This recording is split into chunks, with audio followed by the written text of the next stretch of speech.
Olá, vamos aprender mais uma vez com a Bíblia.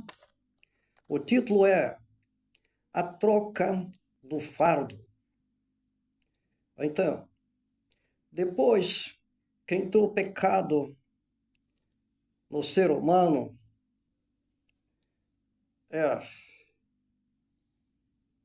e o homem assim ficou distanciado das graças de Deus, então o jugo ficou pesado. E quando lemos a história de Jó, vemos que a prova que Jó passou, essa é que é o fardo pesado. O fardo pesado é que nos dá a entender que todos nós deveríamos passar por esta prova ferrenha que passou Jó, para só então Deus provar a sua vontade soberana, a sua infinita misericórdia e nos alcançar, para nos trazer de volta a vida de paz, a vida eterna, através de seu Filho Jesus Cristo, que ele haveria de enviar. E como enviou. Então, mas Deus, ele providenciou de antemão que só deixaria um homem passar por esta prova ferrenha do peso, do jugo pesado do pecado, pelas consequências do pecado. Mesmo tendo a esperança de a graça vir e a resgatar. Mas ele fez melhor. Ele permitiu somente como exemplo acontecer com o homem, este foi Jó. Apesar de ele estar no clima do pecado, nasceu no clima do pecado, e se comportar na sua pouca força, como um fiel no temor do Senhor. Como diz aqui, havia um homem na terra de Uz, cujo nome era Jó, homem íntegro e reto, temente a Deus e que se desviava do mal. Então, diz a palavra, em Lamentações 33:3, que Deus não aflige, nem entristece de bom grado os filhos dos homens, mas que o homem deu lugar à voz do inimigo contrária à vontade de Deus. E aí entrou esse fardo pesado. Deus deu a esperança e resgate ali logo naquele evento, dando a entender que quando ele cobriu o homem com pele de um cordeirinho, seria uma profecia, foi uma profecia de que o Cordeiro Imaculado de Deus Jesus Cristo nos cobriria, com manto de justiça, como diz Isaías 61:10. Então, o que acontece? Deus só permitiu acontecer com Jó essa prova de fardo pesado, para nos mostrar que isso era o que nós todos deveríamos também passar, para só depois alcançar pela misericórdia de Deus, não pela prova que passamos, mas pela graça de Deus que nos sustentou, como sustentou a Jó, para vencer a prova. mas Deus amenizou. Ele viu Jesus Cristo em Mateus 11,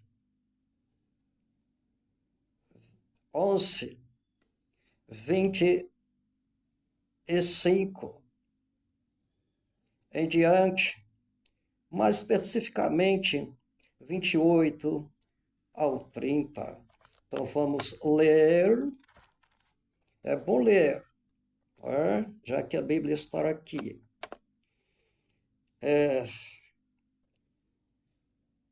Nos diz assim a palavra de Deus.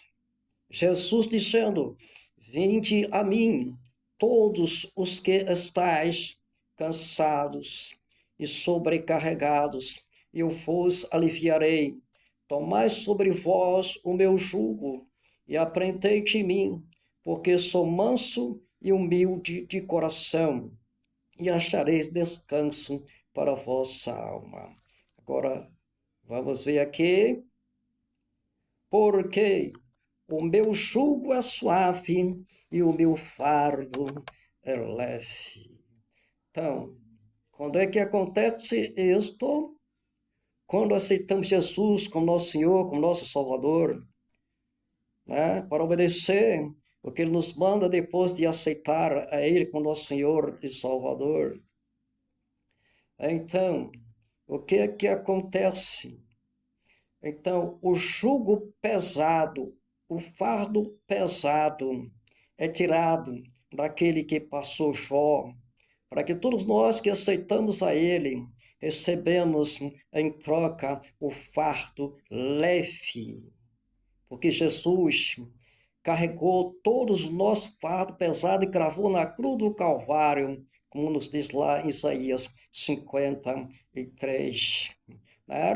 E nos deu a nós, pela graça de Deus, aleluia, e misericórdia de Deus, nosso Pai, em Jesus Cristo, né? E nos deu o fardo agora leve e de jugo suave. Aleluia. Então, ele nos diz agora, de modo leve, que nós possamos suportar, quando nos diz em 1 Coríntios,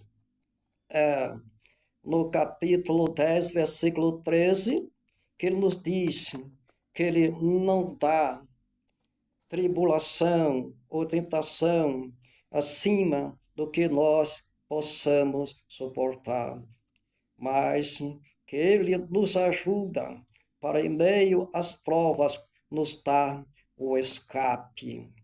Então, o que vier de provas para cada um de nós em particular, tenhamos já de antemão, neste momento, ter a certeza que se veio aquela prova, é porque o Senhor está conosco para nos dar a vitória, porque Ele quer mostrar que nós devemos ser aprovados, aleluias, porque aceitamos a justiça que Ele realizou em Cristo Jesus, no nosso lugar, ali na cruz do Calvário.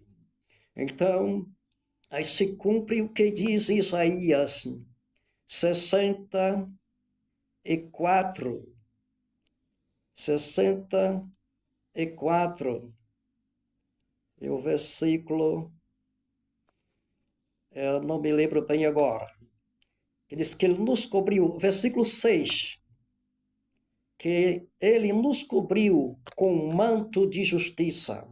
Então, com esse manto de justiça, a justiça que Deus fez por nós, em Jesus Cristo, ali na cruz do Calvário, recebendo todos os nossos pecados, que o inimigo nos influenciou para isso, né?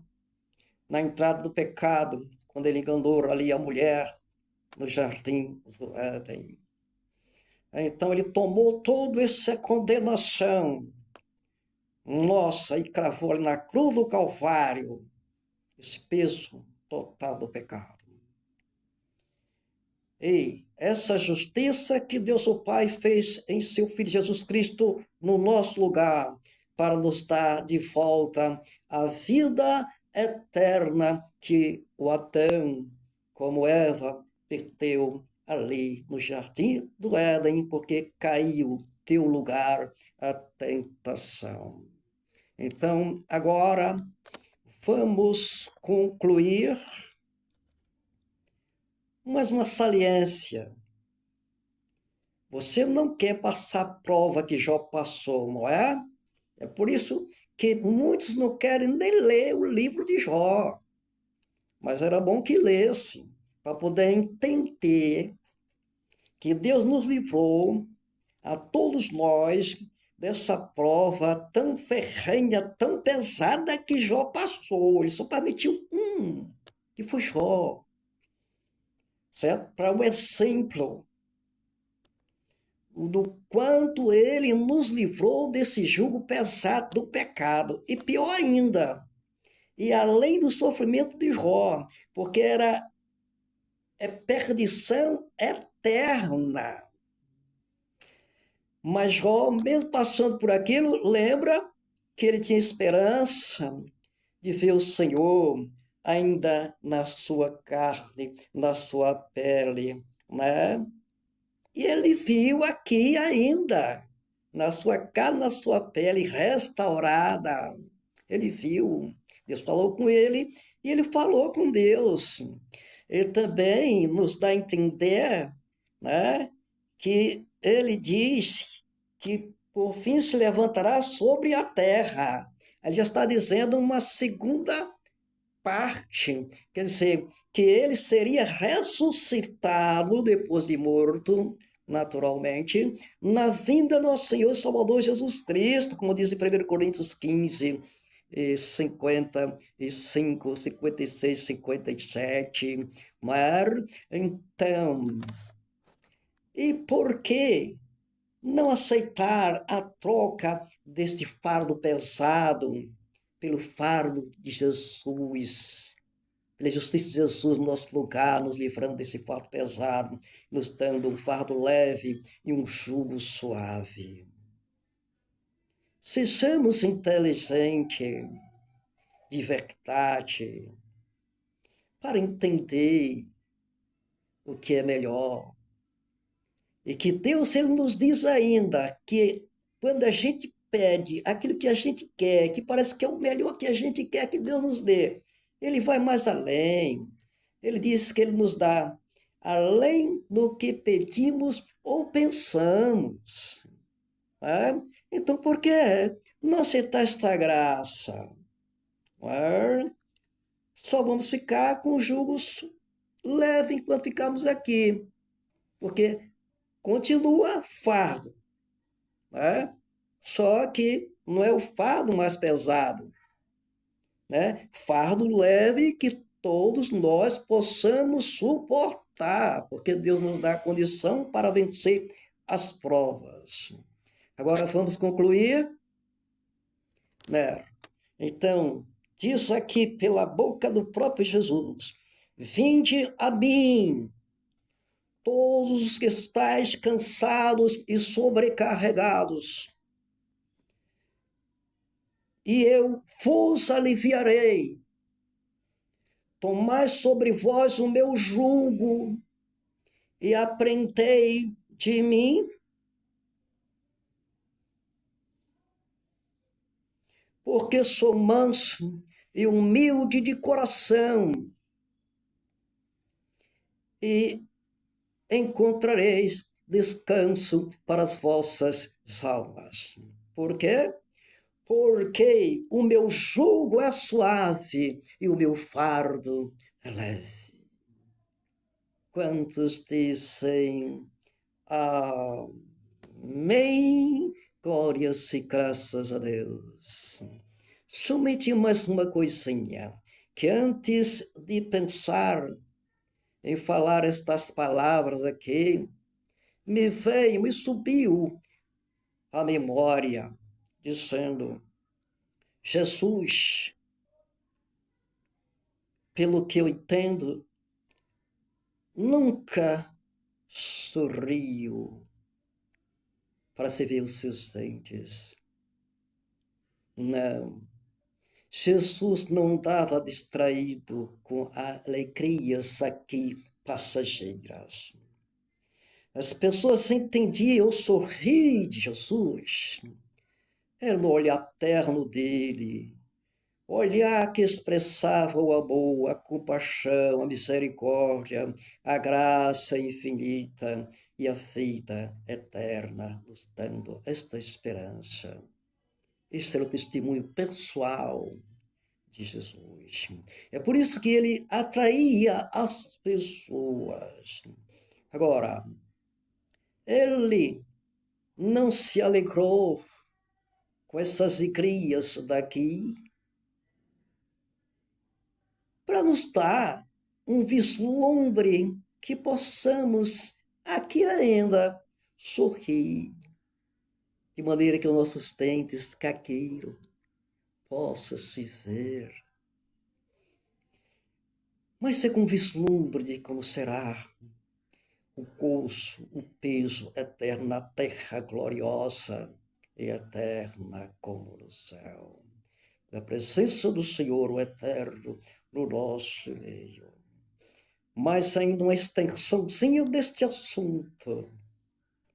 Também não consigo ver, pelo peso da responsabilidade que alguns homens, profetas de Deus, aqui viveram. Também não consigo ver assim como Jesus. Não consigo ver um Moisés dando gargalhada. Não consigo ver um Elias dando gargalhada. Não consigo ver um Samuel dando gargalhada. Não consigo ver um João Batista dando uma gargalhada. Não consigo ver um Pedro dando uma gargalhada. Não consigo ver também um Tiago dando uma gargalhada. Também não consigo ver um Paulo dando uma gargalhada. E também o João. Não consigo ver pelo olho da fé todos estes dando uma gargalhada. Eles levaram um peso de responsabilidade, reputando as injustiças que o pecado trouxe aos seres humanos. E para mostrar o poder da justiça de Deus que nós deveríamos atentar. Que não vivamos distraídos. Para completar, porque falei este assunto, completar esse raciocínio, vamos ver em Daniel, e agora completaremos mesmo esta mensagem em Daniel 8:25, e já está aqui. Achamos depressa. Diz aqui sobre aquele que é o autor do pecado, como é que eles agem e como é que Deus vence ele. Vamos ver? E como é que nós não devemos estar distraídos para não ser levado por ele. Vamos lá? É Daniel 8:25. Porque por sua astúcia nos seus empreendimentos. Está falando do homem do pecado que vai se manifestar o anticristo de modo mais intenso, porque desde o Jardim do Éden que ele vem se manifestando. Mas agora de modo mais intenso. E no tempo do fim, agora então. Então vamos dizer agora, vamos começar direto. Por sua astúcia nos seus empreendimentos, fará prosperar o engano no seu coração. Se engrandecerá e destruirá a muitos que vivem despreocupadamente. Quando nós estamos em festa, geralmente estamos despreocupados, né? Distraído. Então, cuidado quando estiver em festa. Continue na vigilância. Levantar-se-á contra o príncipe dos príncipes. Está vendo? Se levanta até contra o próprio Jesus. Quando se vai de encontro ao próprio Jesus, quando vai de encontro à palavra, o que a palavra nos diz que devemos fazer e o que não devemos fazer. Ah, então, ele vai contra o príncipe dos príncipes, que é o Senhor Jesus. Ele vai de encontro, mas será quebrado sem esforço de mãos humanas. Então, a nossa vitória será dada por intermédio do poder do nosso Senhor e Salvador Jesus Cristo, operando em nossas vidas para a salvação nele, o nosso eterno Salvador. E quantos podem dizer agora comigo? Amém. Em nome de Jesus. Amém.